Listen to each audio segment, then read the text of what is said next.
A lot of individual believe कि talent is enough, but मुझे लगता है the real game changer is attitude, और उसकी लिविंग एग्जांपल हमारे मुल्क में बाबर आज़म है, जिनका फेम दुनिया भर में, जिनका क्रेज़ चाहे आईसीसीआई की रैंकिंग हो, चाहे बैक टू बैक रिकॉर्ड्स हो।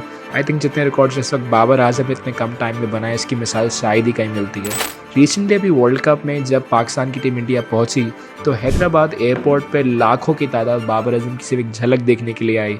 ये एक्सीलेंस की एग्जाम्पल शायद ही दुनिया में कहीं नज़र आती है, और जो एग्जाम्पल हमारे मुल्क को तो मुझसे सीखने की ज़रूरत है। क्या ये टैलेंट ही था जो बाबर आज़म को उस मुकाम पर लेकर गया, या उनका एटीट्यूड, या उनकी परफॉर्मेंस थी, या उनका बिहेवियर था? मुझे लगता है बहुत से इंडिविजुअल्स को सीखना पड़ेगा, समझना पड़ेगा कि जब आप अपने एटीट्यूड पर काम करेंगे, जब आप कंटिन्यूसली अपने बिहेवियर को ट्रांसफॉर्म करने में लगे हुए, जब इनफैक्ट बहुत सी प्रेस कॉन्फ्रेंस में देखा कि जब बाबर आज़म से कोई सवाल किया गया और कोई टेढ़ा मेरा सवाल था कि आपकी लॉबी चल रही, जैसे आजकल बाबर आज़म को लोग बहुत क्रिटिसाइज़ कर रहे हैं कि अपनी टीम में उन प्लेयर्स को ले रहे हैं जो उनके फेवरेट है या लॉबी है, और जब भी ऐसा कोई सवाल बाबर आज़म से किसी कॉन्फ्रेंस में किया जाता है तो वो एक स्माइल करते हैं। वो उस बात पर जवाब देना मुनासिब नहीं समझते, वो किसी रिपोर्टर को ड्रैग करते हुए या बदतमीज़ी शायद ही कहीं दिखाई गई। इनफैक्ट श्रीलंका की सीरीज़ के अंदर भी अपनी टी शर्ट उतार कर किसी स्टूडेंट को दे रहे हैं, किसी बच्चे को दे रहे हैं, वो वीडियो भी काफ़ी वायरल हुई। लेकिन ये बात समझनी पड़ेगी कि बैकग्राउंड आया कहाँ से। बहुत कम ऐसे इंडिविजुअल हैं जो बात समझ पाएँ कि एक्सेलेंस कहते हैं कंटिन्यूस इम्प्रूवमेंट को।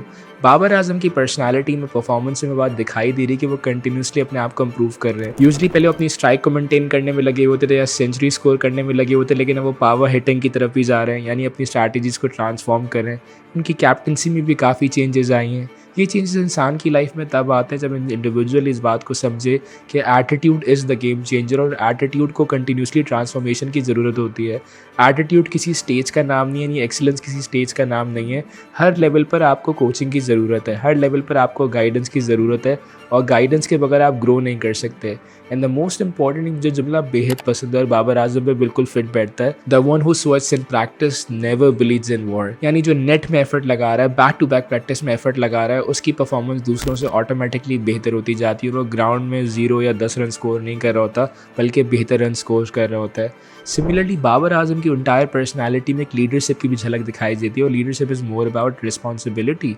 जहाँ बाबर आज़म जिम्मेदारी लेते हैं, खुद रन्स को ज़्यादा स्कोर कर रहे हैं और टीम पर प्रेशर को कम से कम डाइवर्ट कर रहे हैं, ताकि ज़्यादा से ज़्यादा प्रेशर उनके ऊपर हो। सो आई थिंक ये चीज़ें कब आती हैं आपकी इंडिविजुअल की, आपकी पर्सनैलिटी में, जब आप इस बात को अंडरस्टैंड करें कि talent is important, but you need to work on attitude and you need to continuously improve yourself. दूसरे क्या कह रहे हैं, दूसरे उसको उससे कंपेयर करने में लगे हुए। हज़ारों दफ़ा बाबर आज़म को कहा गया कि आप विराट कोहली से बेहतर हैं, आप विराट कोहली जैसे, और बाबर आज़म ने हमेशा इसका रिप्लाई किया कि विराट कोहली की अपनी क्लास है, या फलां बैट्समैन की अपनी क्लास है, और मैं कंपैरिजन के अंदर जाना नहीं चाहूँगा। और इसी को साइमन सिनेक अपनी किताब में भी कह रहे हैं, एक होते हैं फाइनाइट प्लेयर्स और एक होते हैं इनफाइनाइट प्लेयर्स। फाइनाइट प्लेयर्स वो होते हैं जो कि कंटिन्यूसली अपने आप को कंपेयर करने में लगे होते हैं। कोई अपने आप को आईफोन सैमसंग से कंपेयर कर रहा है, सैमसंग अपने आप को किसी से कंपेयर कर रहा है। लेकिन इनफाइनाइट प्लेयर्स कौन होते हैं? दे आर लाइक बाबर आज़म, जो कि अपने आप को कभी किसी से कंपेयर नहीं कर रहे होते, बल्कि वो अपनी परफॉर्मेंस को अपनी परफॉर्मेंस से ही बेहतर करना चाहते हैं।